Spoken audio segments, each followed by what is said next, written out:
بسم اللہ الرحمن الرحیم۔ السلام علیکم ڈیئر اسٹوڈنٹس، امید کرتا ہوں آپ لوگ ٹھیک ٹھاک ہوں گے اور آپ کی زندگی خوشیوں کے ساتھ گزر رہی ہوگی۔ تو ابھی یہ مزید اشعار کی تشریح اپلوڈ کرنے کی طرف جا رہا ہوں تاکہ آپ لوگ جو ہے اس سے بھرپور فائدہ اٹھائیں اور آپ لوگوں کی زندگی جو ہے اس میں کبھی کبھار ایسے بھی ہوتا ہے کہ دو اشعار کی تشریح سمجھاتا ہوں، تو اگر آپ کو یہ تشریحات سمجھ نہیں آتی تو آپ لوگ پھر بھی پوچھ سکتے ہو، کیونکہ اشعار کی تشریح جب سمجھ نہ آئے تو ظاہری بات ہے کہ اس کے لیے کچھ نہ کچھ کرنا پڑتا ہے۔ اور اشعار کی تشریح کبھی کبھار ایسی بھی ہوتی ہے کہ اگر آپ کے ذہن میں نہ آتی ہو تو آپ لوگ بتا سکتے ہو کہ سر یہ اشعار کی تشریح ایک دفعہ پھر کیجئے گا۔ تو ابھی بڑھتے ہیں شعر نمبر 3 کی طرف، اور میرے اس چینل پہ ہر نئے آنے والے ان کو یہ چاہیے کہ اس چینل کو ضرور سبسکرائب کریں تاکہ ان کو میری ہر نئی آنے والی ویڈیو وقت پہ پہنچتی رہے۔ تو ابھی آغاز کرتا ہوں اللہ کے فضل و کرم سے، اللہ کے بابرکت نام سے۔ بسم اللہ الرحمن الرحیم۔ شعر نمبر 3۔ شعر نمبر 3 کیا ہے کہ کوئی نہ امیدانہ نگاہ کر کے نگاہ، کوئی نہ امیدانہ نگاہ کر کے، کوئی نہ امیدانہ نگاہ کر کے نگاہ، سو تم ہم سے منہ بھی چھپا کر چلے۔ شعر نمبر 4 پر کیا ہے، وہ دکھائی دیے یوں کہ بے خود کیا، ہمیں آپ سے بھی جدا کر چلے۔ کوئی نہ امیدانہ، نا امید جس میں امید نہ ہو، کر کے نگاہ یعنی وہ نگاہ جس میں امید نہ ہو، تو اس نگاہ کو نا امیدانہ نگاہ کہتے ہیں۔ اس نگاہ کو کیا نگاہ کہتے ہیں؟ نا امیدانہ نگاہ کہتے ہیں، جس میں امید کی کرن نہ ہو۔ سو تم ہم سے منہ بھی چھپا کر چلے۔ سو تم یعنی اے میں محبوب، تم نے ہم سے منہ چھپا کر یعنی تم چلے گئے۔ منہ چھپانا مطلب اس کا یہ ہے کہ مجھے سامنے نظر نہیں آئے اور منہ چھپا کر وہاں سے چل دیے۔ تو اس کی نثر کچھ یوں ہے کہ اے محبوب، اگر نا امید کر دینے والی نگاہ ڈال کر دیکھ لیتے تب بھی یعنی امیدانہ کر کے نگاہ دیکھ لیتے تب بھی ٹھیک تھا، امیدانہ کر کے نگاہ دیکھ لیتے تب بھی ٹھیک تھا، لیکن تم تو ہم سے منہ چھپا کر چلے گئے۔ یعنی اگر امیدانہ کر کے نگاہ بھی دیکھ لیتے تو یہ بھی ٹھیک ہوتا، تب بھی ٹھیک ہوتا تھا، لیکن تم نے تو ہم سے منہ بھی چھپائی اور منہ چھپا کر چلے گئے۔ تو اس وجہ سے شاعر جو ہے بڑا غمزدہ ہے۔ اصل میں صرف یہ بتانا یہ چاہتا ہوں کہ کبھی کبھار شعراء کے ساتھ اس طرح ہوتا تھا کہ جب وہ کسی جگہ وہ عاشق ہو جاتے تھے اور وہ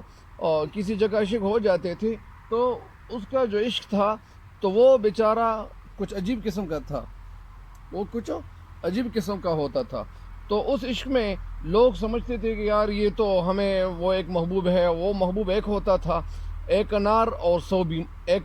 بیمار، یا 10 انار 100 بیمار اگر وہ ہو جاتے تب بھی اچھا ہوتا، لیکن وہ انار ایک ہوتا تھا اور بیمار 100 ہو جاتے تھے۔ مطلب اس کا یہ ہے کہ وہ محبوب ایک ہوتا اور اس کے جو بیمار ہوتے تھے تو وہ 100 ہوتے تھے۔ تو اسی وجہ سے شاعر یہی کہنا چاہتے ہیں، شاعر کا یہی مطلب ہے۔ تو شاعر اس شعر کی تشریح کی طرف بڑھتے ہیں۔ شاعر اس شعر میں کہنا کیا چاہتے ہیں؟ شاعر اس شعر میں کہنا یہ چاہتے ہیں کہ اے میرے محبوب سے خفا ہے۔ تو محبوب سے خفا کیوں ہو جاتے؟ محبوب سے خفا تب ہو جاتے کہ جب محبوب تیرے ساتھ وہ محبت کا جواب محبت سے یعنی وہ تو دینے لگتا ہے، لیکن وہ ایک محبوب کس کے ساتھ محبت کرے گا؟ مطلب یہ ہے کہ بہت سارے شعراء ایسے ہوتے تھے کہ جب وہ کسی کے ساتھ محبت کرتے تھے تو اس محبوب کے ساتھ کچھ اور لوگ بھی اس کے ساتھ محبت کرتے تھے، تو اس وجہ سے پھر وہ ایک محبوب ایک ہوتا تھا اور اس کے جو دوست ہوتے تھے، جو ان کے چاہنے والے ہوتے تھے، تو وہ سینکڑوں میں ہوتے تھے۔ تو اس وجہ سے وہ محبوب سب کے ساتھ محبت رکھنا ان کے لیے مشکل ہوتا تھا۔ تو اسی وجہ سے شعر کی تشریح کچھ یوں ہے کہ اے محبوب، تم نے ہماری طرف مایوسی کر دینے والی نظروں سے دیکھا ہی تھا، یعنی تم نے ہماری طرف مایوس کر دینے والی نظروں سے تو دیکھا ہی تھا، اس کے علاوہ تم ہم سے اپنا منہ بھی چھپا کر چلے گئے۔ یعنی تم نے تو مایوسانہ نظر جو تھی وہ تو مجھ پہ مرکوز کی تھی اور گاڑ لی تھی اور اپنی نظریں میری طرف متوجہ کی تھی اور تم میری طرف دیکھ رہے تھے، اس کے علاوہ تم ہم سے اپنا منہ بھی چھپا کر چلے گئے۔ تو منہ چھپا کر اس لیے چلے جاتے تھے کہ وہ سب کے ساتھ محبت رکھنا ان کے لیے مشکل ہو جاتا ہے۔ اسی وجہ سے یعنی دوست وہ جو مصیبت کے وقت کام آئے. تو اسی وجہ سے اس دنیا میں بھی اس طرح بہت سارے دوست یعنی کسی کے ساتھ اگر وہ ہونے چاہیے تو ہر کسی کی اپنی ایک سائیکی ہوتی ہے. بہرحال تو شعر کہتے ہیں کہ تم ہمارے ساتھ اپنے منہ بھی چھپا کر چلے گئے. تمہارے اس دوہرے منفی رویے نے، تمہارے اس دوہرے یعنی دوہرا وہ جو دو طریقوں سے ہو، یعنی وہ دوہرے منفی رویے نے ہماری رہی صحیح جو امید تھی، جو امید کی کرن تھی، وہ بھی ختم ہو گئی. ظاہری بات ہے کہ جب آپ کے ساتھ کوئی محبت کرنا چاہتا نہیں ہے، آپ کی طرف کوئی توجہ دیتا نہیں ہے، یعنی محبت تو وہ ہے کہ دونوں طرف سے لگی ہو آگ برابر لگی ہوئی. دونوں طرف سے جب آگ برابر لگی ہوئی ہو، تم بھی اسے چاہتے ہو اور وہ بھی تمہیں چاہتے ہیں، تو پھر اس محبت کا کچھ نہ کچھ نتیجہ تو نکلتا ہی ہے. لیکن وہ محبت جب آپ کسی کے ساتھ محبت کرتے اور آپ کو وہ آپ کے ساتھ محبت نہیں کرتا، تو اس محبت کا کیا بھروسہ، یعنی اس محبت کا بھروسہ بھی بالکل ہونا نہیں چاہیے. اور ظاہری بات ہے کہ آپ کو بھی پتہ چلنا چاہیے کہ آپ، لیکن تم ان کے پیچھے پڑے ہو تو ان کے پیچھے نہیں پڑنا چاہیے. تو اسی وجہ سے آپ کو کسی ایسی جگہ محبوب مل جائے گا جو آپ کے ساتھ یعنی آپ کے ساتھ محبت کرے گا اور آپ کے محبت سے محبت کا جواب دینے لگے گا. تو اس وجہ سے شاعر یہی کہتے ہیں. تو یہ عام طور پر شعراء جو ہوتے تھے اس وقت کے دور میں، تو اس وقت کے دور میں وہ محبوب ایک ہوتا تھا اور ان کے دوست ہزاروں ہوتے تھے. تو اس وجہ سے محبت ہر کسی کے ساتھ نہیں کی جاتی ہے. اور وہ بیچارہ وہ محبوب جو ہوتا تھا تو وہ محبوب ایک ہوتا تھا اور اس کے چاہنے والے ہزاروں ہوتے تھے، سینکڑوں ہوتے تھے. تو اس وجہ سے ان کے لیے مشکلات کا سامنا وہ کرنا پڑتا تھا اور وہ مشکلات کا سامنا کرتے تھے. تو اس لحاظ سے وہ ایک انسان جب وہ کسی ایک کے ساتھ وہ محبت کر سکتا ہے، لیکن وہ ہر کسی کے ساتھ ان کے لیے محبت کرنا وہ کوئی مشکل کام ہی ہوتا ہے. اس وجہ سے شاعر یہی کہتے ہیں کہ وہ تمہارے اس دوہرے منفی رویے نے ہماری رہی صحیح امید جو تھی وہ بھی ختم کر دی. اس طرح محبت میں کامیابی کی جھوٹی امید بھی باقی نہیں رہی. یعنی محبت میں کامیابی کی جو جھوٹی امید تھی وہ بھی باقی نہیں رہی. اب حالت کچھ اس طرح کی ہے کہ میں اپنے بارے میں یہ سوچ رہا ہوں کہ حالت کچھ اس طرح کی ہے کہ اب ان سے وہ محبت کی نہیں جاتی، محبت ہو جاتی ہے. اس طرح ایک شعر ہے کہ نہ کر تلاش دنیا میں کہیں محبت کرنے والے کو، ہو جس کے دل میں محبت وہ خود ہی مائل ہوتے ہیں. اسی وجہ سے یعنی محبت جب کی جاتی ہے تو لوگوں کو پتہ چلنے لگتا ہے. اسی وجہ سے دوہری محبت جو ہوتی ہیں تو وہ کبھی کامیاب نہیں ہوتی ہیں. کہ آپ کسی کے ساتھ محبت کرتے ہو تو وہ چاہیے کہ وہ بھی آپ کے ساتھ محبت کرے. تو لہٰذا یعنی شاعر جو ہے ابھی اس محبت کی طرف دیکھتے ہیں اور وہ کہتے ہیں کہ یار یہ جو میں جس سے محبت کرتا ہوں تو ظاہری بات ہے کہ ان کو بھی کرنا چاہیے کہ وہ مجھے ان کو بھی چاہیے کہ وہ میرے ساتھ محبت کرے اور محبت کا جواب محبت سے دے دے. تو اس وجہ سے یہ عاشق جو ہے یہاں پہ تھوڑا سا وہ یہ نومید نگاہ سے جو ہے وہ سوچ رہا ہے اپنے بارے میں کہ یار میں جس کے ساتھ محبت کرتا تھا تو وہ تو کسی اور کا ہو گیا وہ محبوب. تو اسی وجہ سے یہ شعر کہتے ہیں کہ وہ محبوب جو وہ پہلے وہ نومیدانہ نگاہ جب وہ ڈالتے تھے، لیکن اب وہ نومید جو تھی وہ بھی ختم ہو گئی. اور وہ امید جو تھی، وہ امید کی کرن جب وہ پیدا ہوتی تھی تو بھی ختم ہو گئی. اس لحاظ سے شاعر جو ہے شاعر کے دل میں جو محبت کا جو ایک پیغام جب اس کو دینا چاہتے تھے تو اسی وجہ سے شاعر یہاں یعنی محبت میں ناکام ہی نظر آتے ہیں. اور ظاہری بات ہے ناکامی تو ضرور ملتی ہے کہ جب آپ کسی ایسے شخص کے ساتھ محبت کرتے ہو کہ جن کے وہ کچھ اور بھی دوست ہیں، وہ کسی اور بھی. اور اصل میں یہ وہاں طوائف کا دورہ تھا ہندوستان میں، اور زیادہ تر طوائف جو ہوتے تھے تو وہ اصل میں وہ شاعری کرتے تھے اور سارے لوگ ان کے ارد گرد بیٹھے ہوتے تھے. اور وہاں جو تھا وہ پردے کا سخت رواج رکھا جاتا تھا. تو اس لحاظ سے جب پردے کا زیادہ لحاظ رکھا جاتا ہو اس معاشرے میں تو پھر ظاہری بات ہے کہ جب وہ طوائف ایک ہو تو پھر ان کے ساتھ ہزاروں لوگ جو ہوتے ہیں وہ محبت کرنا لگ جاتے ہیں. اور اسی وجہ سے وہ شاعر جو ہوتے تو بیچارے محبت کرنے لگ جاتے تو وہ اپنے دل ہار بیٹھتے تھے اور اپنے دل کھو بیٹھتے تھے. لیکن وہ محبوب اگر وہ کسی کے ایک کے ساتھ وہ محبت کر سکتا تھا، وہ ہزاروں کے ساتھ تو محبت کرنا ان کے لیے مشکل کام ہوتا ہے. تو اس وجہ سے شعر کی تشریح مکمل ہو گئی ہے. مجھے امید ہے کہ یہ ایک دفعہ پھر اگر میں تشریح اس شعر کی بتا دوں کہ شاعر میر تقی میر اس شعر میں محبوب کی جو بے رخی ہے اور جو بے وفائی ہے اس کا شکوہ اور گلہ کرتے ہوئے کہتے ہیں کہ میرے محبوب مجھے تم سے امید اور توقع ہرگز نہیں تھی کہ تم مجھے دیکھتے ہی منہ چھپا کر چلے جاؤ گے۔ اگر تم مجھے نا امید اور مایوس کرنے والی نگاہوں سے بھی دیکھتے تب بھی مجھے تسلی ہوتی، یعنی کچھ نہ کچھ تسلی مجھے ہو جاتی۔ تو اس کا مطلب یہ ہے کہ محبوب جو ہے وہ اس کا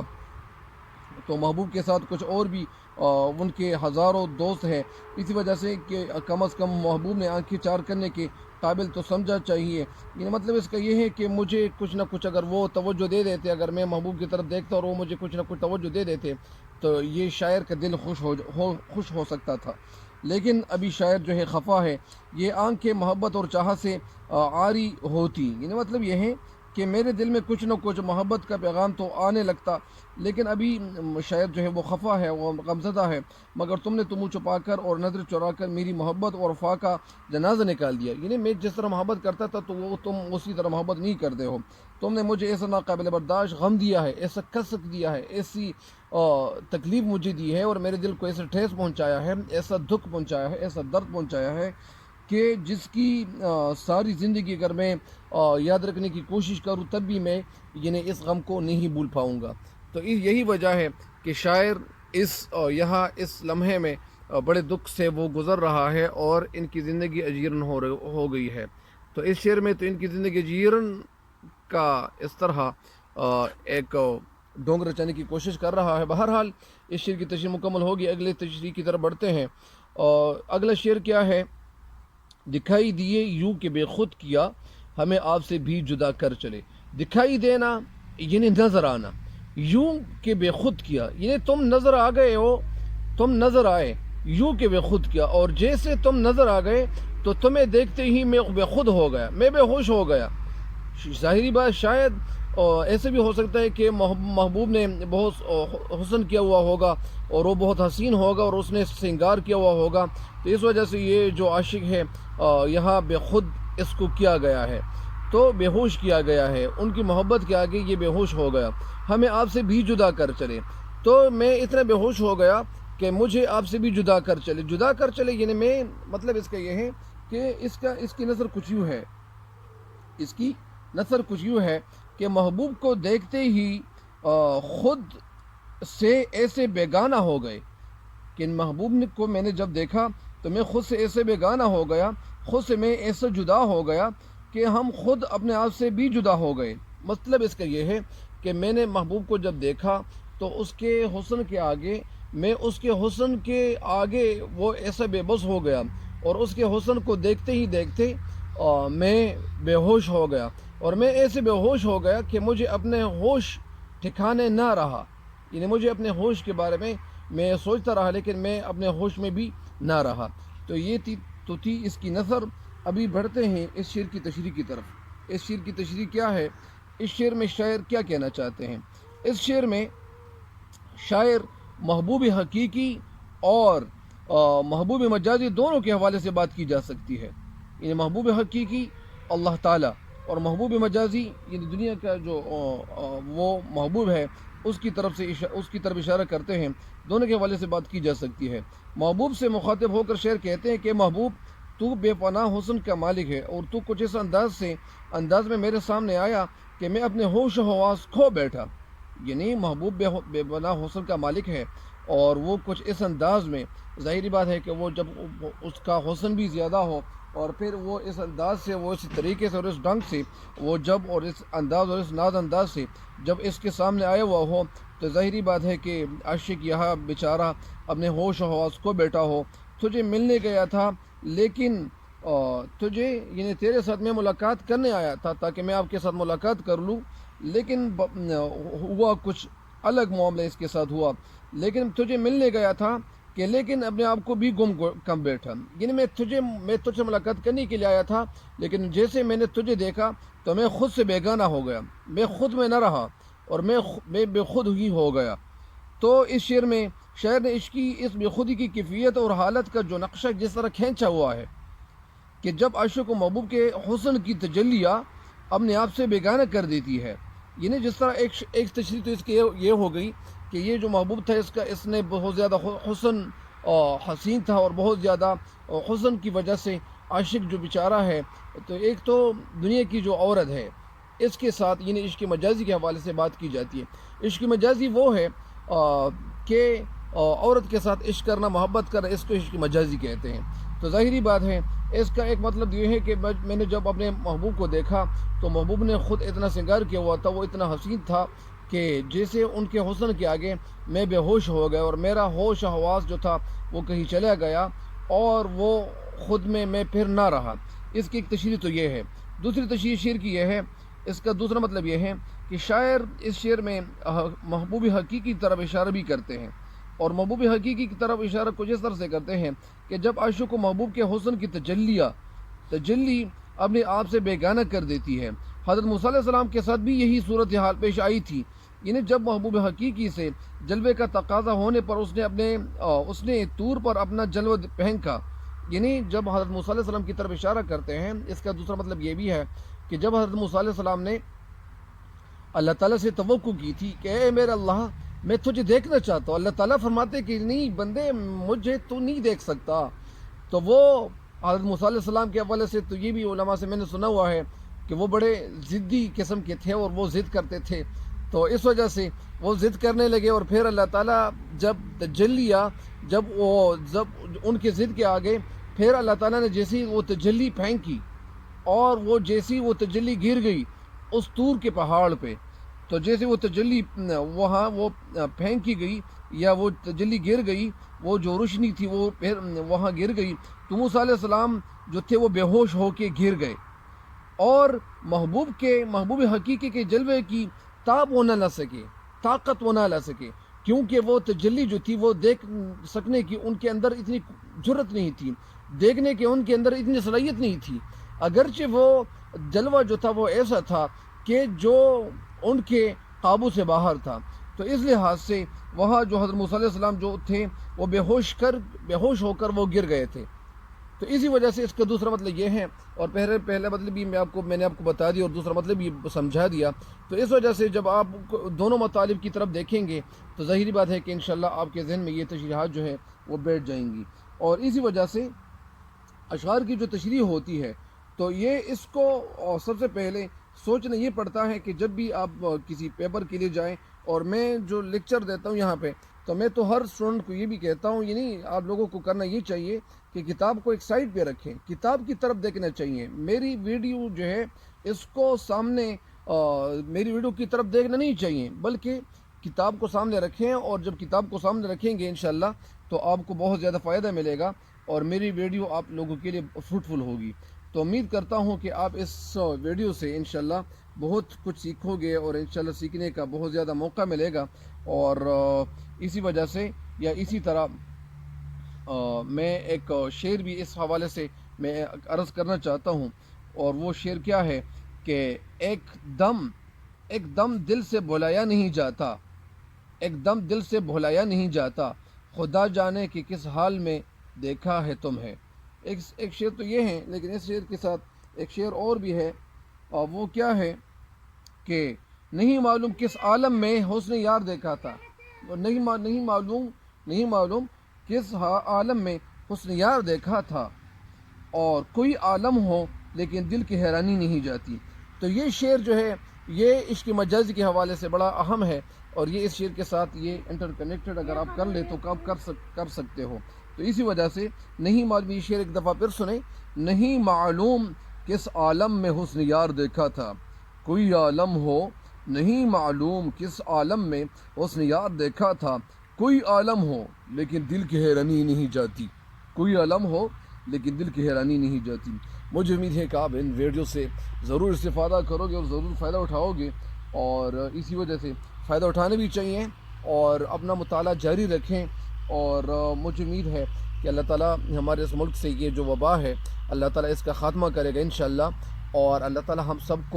سب کا وہ حامی و ناصر ہو، اور ہم سارے پاکستانیوں کو اللہ تعالیٰ حفظ و امان میں رکھیں، اور ہم سب مسلمان جہاں بھی ہے اللہ تعالیٰ ان کو حفاظت دے، اور اسی وجہ سے مجھے امید ہے کہ انشاءاللہ ہم سب جو ہے اس جو مصیبت کی جو گھڑی ہے، تکلیف کی جو گھڑی ہے، اس گھڑی سے انشاءاللہ ہم اللہ کے فضل و کرم سے ہم سرخرو نکلیں گے اور اللہ تعالیٰ کی مہربانی ہم پہ ضرور ہوگی. تو مجھے امید ہے کہ آپ ان ویڈیو سے ضرور استفادہ کرو گے اور ضرور فائدہ اٹھاؤ گے. والسلام.